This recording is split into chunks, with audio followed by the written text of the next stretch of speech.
Magandang araw mga kaibigan. Bigyan natin ng reaction, opinion ngayon ang mga pahayag ni Congressman Leandro Liveste laban sa DPWH Secretary Vince Dizon.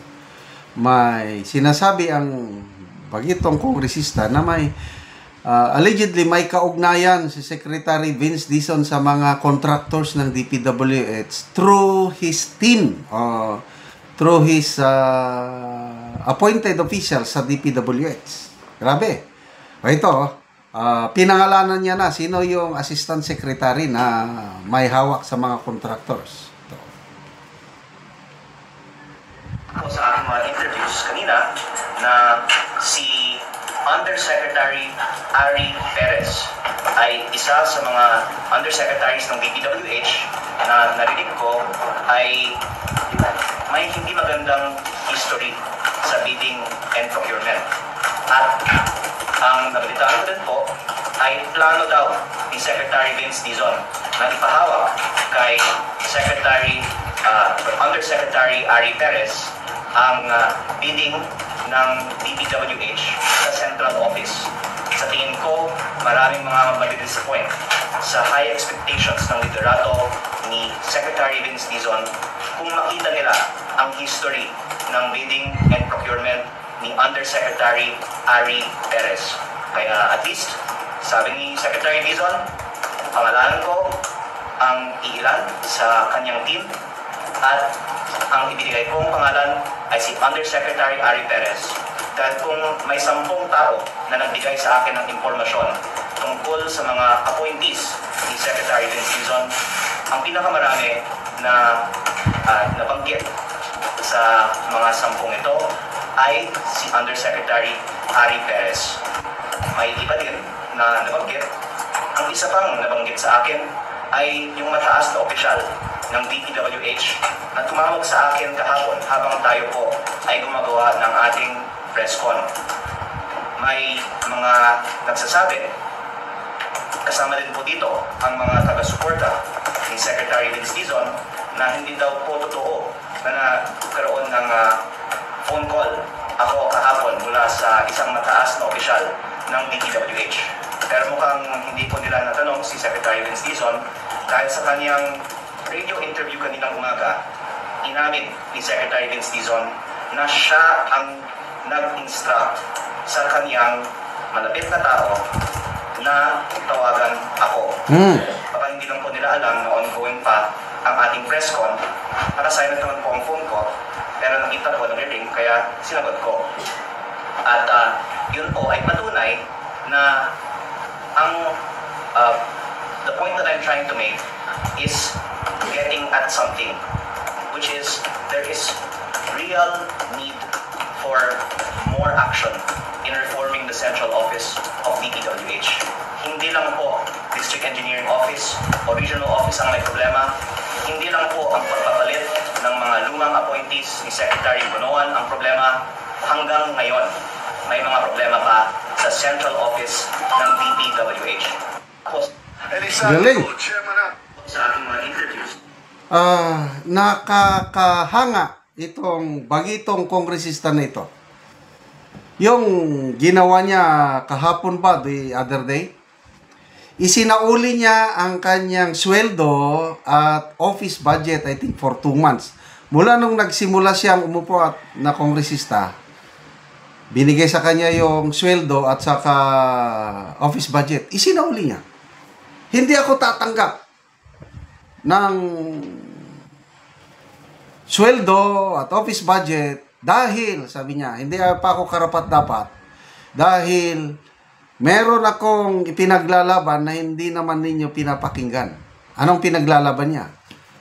Sabi niya, maraming pundo pang kickbacks sa DPWH budget for 2026. Dapat tanggalin natin yun. Kasi overpriced ang mga projects ng DPWH. Doon nagsisimula ang kickbacks. Tanggalin na natin ngayon. Anong sabi ng DPWH Secretary? Next year na lang daw. What?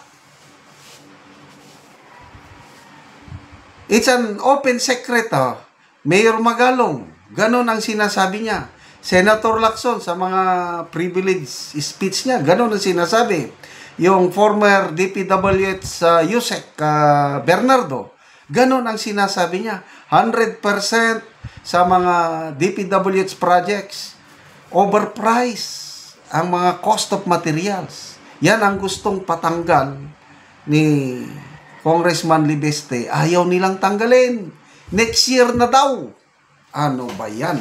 Kaya ako, kung 100% ang paghanga ko, tiwala ko kay Secretary Vince Dizon noon, ngayon wala na. Konti na lang, nabawasan na. Kasi kung ako ang DPWH Secretary, gusto kong linisin ang ahensya, doon ako magsimula sa budget. Bahalang ma-delay. What? Nandun na, nakapaloob ng mga kickbacks, ayaw tanggalin. Naniniwala ko dito kay Congressman Libeste, makakasave tayo, sabi niya sa computation, kung ibaba ang mga cost of materials ng DPWH projects, we can save 150 billion pesos at yung savings na yan pwedeng ilagak para sa paggawa ng mga backlog na classrooms. Oh, di ba napakaganda? Tapos ayaw tugunan ng Kongreso, inapprove pa rin. Nagprotesta siya. Ayaw kong tanggapin yung sweldo. Bahala kayo dyan.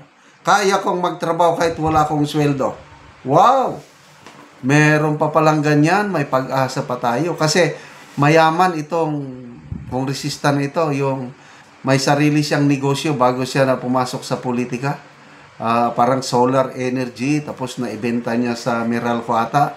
Malaki yung kita niya, billions of pesos ang ibinayad sa kanya. Kaya ngayon, meron siyang scholarship program sa kanyang distrito. Kung hindi ako nagkakamali 150,000 students, binibigyan niya ng 1,000 pesos per month ang bawat estudyante. Sarili niyang pera yun. So, mayaman. Kung ganyan sana lahat ang mga kongresista natin, inuuna ang paglingkod bayan kaysa bulsa nila, mayaman tayo. Problema, mangilan-ilan lang yung mga ganyang kongresista. All the rest, bahala na. So, nakakadismaya. DPWH, kailan pa yan mariporma? Sabi nga ni Senator Gatchalian, kung siya masusunod, i-abolish niya na ang DPWH. And I agree. Parang stage 4 cancer ng DPWH, kahit nandyan si Secretary Dizon, wala na akong asip. Yung tiwala ko, napakalit na lang. Dahil parang pare-parehas lang sila. Okay, salamat mga kaibigan sa inyong pagsubaybay sa ating channel.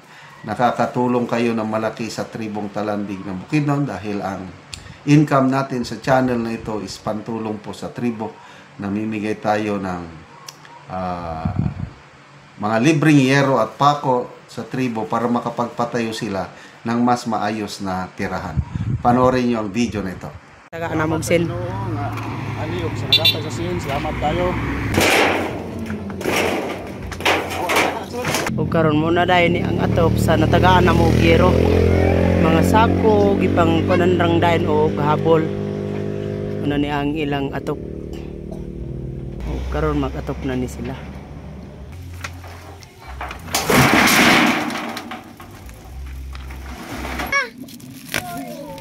Hay tayo nga bawa.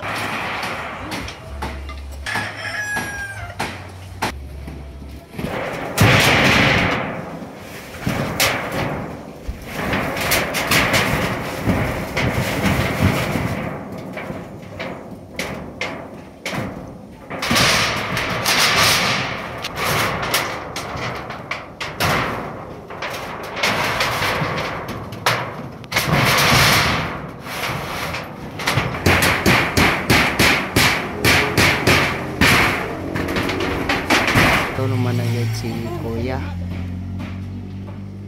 Salamat sa Ginoo og sa tawo nga nagtabang ani og salamat tungod sa iya pito na katuig ning akong sinaya pag na pulian. Salamat kayo. Lagi. So pito na katuig ya bago pa ka nakapuli og atop Oh, bago sa imong balay. Pito na katuig kaya pag na pulian. Ngano man niya sa kadugayon na wala ka nakapuli og atop? Wala Biro. lagi, wala may kuan. Wala budget. Unsa daya imong trabaho? Kuan ra, umara.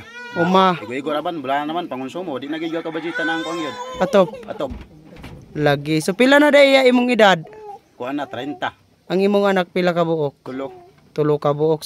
So naga-eskwela na sila. Oh, ang isa, ang duwa wala pa. So salamat kayo ya. Oh, salamat pod. Salamat kayo.